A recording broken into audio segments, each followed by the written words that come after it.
Hello my dear friends, आप देख रहे हैं मेरे HC ब्लॉग चैनल। ये मेरा आज की डेट का ब्लॉग है। आज डेट है 13 नवंबर 2020। तो आज मेरे स्कूल में एक गेम्स पार्टिसिपेट था जो था कबड्डी। तो मैं सोचा कि इन बच्चों को खेल आप लोगों तक पहुंचाऊं, और सबसे बड़ा बात यह है कि कबड्डी खेल के बारे में आज हम कुछ सीखें। पहला बात तो यह है कि ये जो खेल है ये हमारी हिंदुस्तान की तमिलनाडु में शुरू हुआ था, लेकिन हम कह नहीं सकते कि कब से ये खेल हिंदुस्तान में हुआ है। ये दावा नहीं कर सकते कि तब से ये खेल शुरू हुआ है।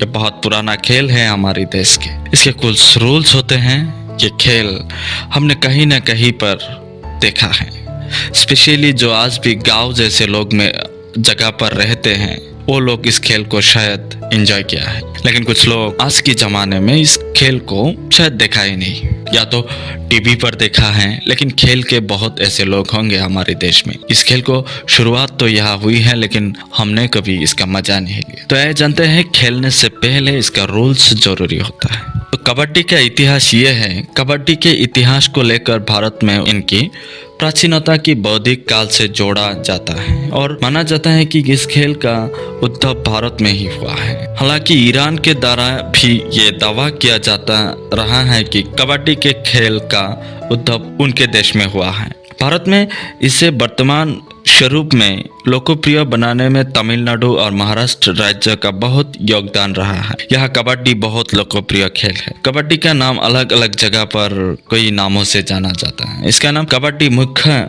तौर पर उत्तर भारत में रखा गया था। इसे दक्षिण भारत में चेडुगुडू के नाम से जाना जाता है। हालांकि इसका कबड्डी नाम बहुत ज़्यादा लोकप्रिय हो गए हैं।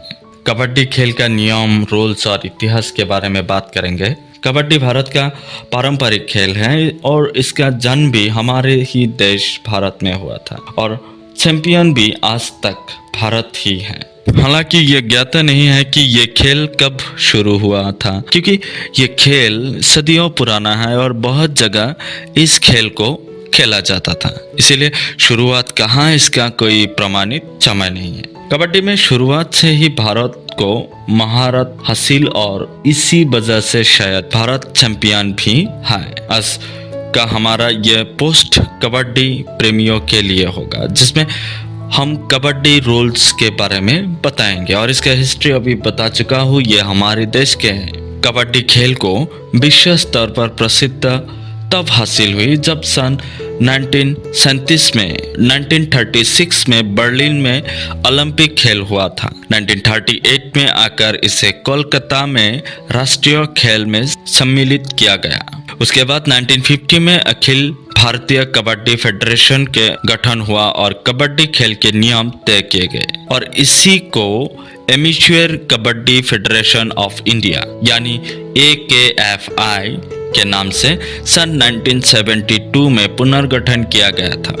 इसका पहला राष्ट्रीय टूर्नामेंट चेन्नई में 1972 में ही खेला गया था। इस खेल को सुंदर राम नामक भारतीय ने सन 1979 में सबके सामने रखा था, जो आज हम बोलते हैं कबड्डी। और सुंदर राम उस समय अमेच्योर कबड्डी के एशियाई फेडरेशन की तरफ से इस खेल को लेकर जापान गए थे। वहां पर इन्होंने लोगों के साथ मिलकर 2 महीने तक कबड्डी खेल का प्रचार किया था। सन 1980 में कबड्डी खेल के लिए एशिया चैंपियनशिप का आगाज किया गया था, जिसमें भारत ने बांग्लादेश को हराकर इस टूर्नामेंट को जीत लिया था। और इस टूर्नामेंट में इन 2 देशों के अलावा अन्य देश जैसा नेपाल, मलेशिया और जापान भी शामिल थे। इस खेल को एशियाई खेल में सन 1990 में शामिल किया गया था, और इस दौरान इस खेल को भी जिनमें कई अन्य देशों के बीच मुकाबले के साथ खेला गया था। अब बात आती है कबड्डी खेल की रूल्स के बारे में। कबड्डी खेल को विभिन्न तरह से खेले जाने की वजह से इसमें विभिन्न प्रकार के नियम होते हैं, जैसे कि यह एक हाईली कॉन्टैक्ट स्पोर्ट है, जिसमें किसी खिलाड़ी का मुख्य काम विरोधी खिलाड़ियों के दल में जाकर उन्हें छूकर अपने दल में आना होता है, और इस दौरान उनको विरोधी दल में जाते समय कबड्डी कहना पड़ता है।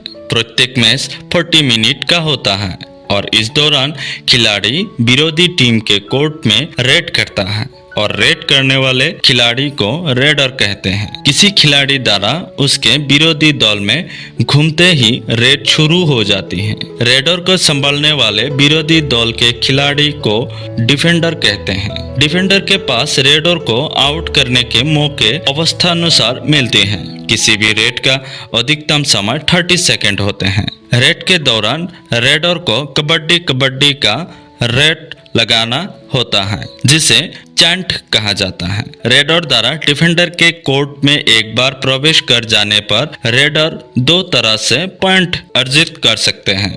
इसमें पहला बोनस पॉइंट और दूसरा टच पॉइंट होता है। अब बात करेंगे पॉइंट क्या होता है। अब हम कबड्डी के पॉइंट के बारे में जानेंगे। पहला जो होता है वो होता है बोनस पॉइंट। बोनस पॉइंट क्या होता है?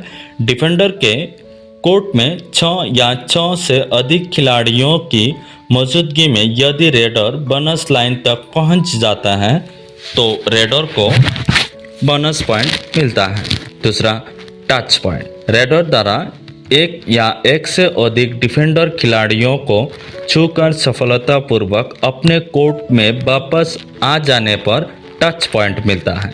यह टच पॉइंट छुए गए डिफेंडर खिलाड़ियों की संख्या के बराबर होते हैं। हर एक खिलाड़ी के लिए एक पॉइंट होता है। छुए गए डिफेंडर खिलाड़ियों को कोर्ट से बाहर कर दिया जाता है। तीसरा टैकल पॉइंट। ये टैकल पॉइंट क्या होता है? यदि एक या एक से अधिक डिफेंडर रेडर को 30 सेकंड तक डिफेंड कोर्ट में ही रहने पर मजबूर कर देते हैं तो डिफेंडिंग टीम को इसके बदले एक पॉइंट मिलता है। तीसरा पॉइंट है ऑल आउट। यदि किसी टीम के सभी खिलाड़ियों को उसकी विरोधी टीम पूरी तरह से आउट करके मैदान से बाहर करने में सफल हो जाते हैं तो इसके एब्स में जीती हुई टीम को 2 अतिरिक्त बोनस पॉइंट मिल जाते हैं। फिर और एक पॉइंट है एम्प्टी रेड। यह क्या होता है? वोकल लाइन को पार करने के बाद यदि रेडर बिना किसी डिफेंडर को छुए या बिना बोनस लाइन को छुए वापस आ जाते हैं तो इसे एम्प्टी रेड माना जाएगा। एम्प्टी रेड के दौरान किसी भी टीम को कोई पॉइंट नहीं मिलता। पांचवा यह है डू और डाई रेड।